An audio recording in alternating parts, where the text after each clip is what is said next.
বাসমতি চেপার পুলি বানাতে আমার যে উপকরণগুলো লাগবে: বাসমতি চেপা, শুকনা মরিচ, হলুদ, ধনিয়া গুঁড়া, রসুন, পেঁয়াজ কাটা আর কুমড়া পাতা।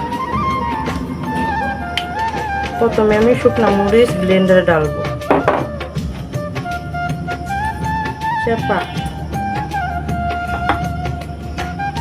পেঁয়াজ, রসুন কাটা,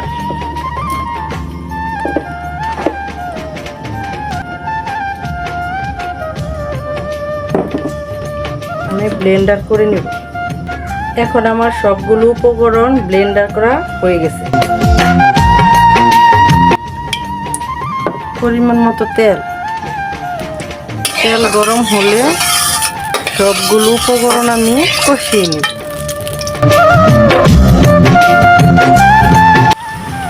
এখন হলুদের গুঁড়া আর ধনিয়া গুঁড়া দিয়ে দিব।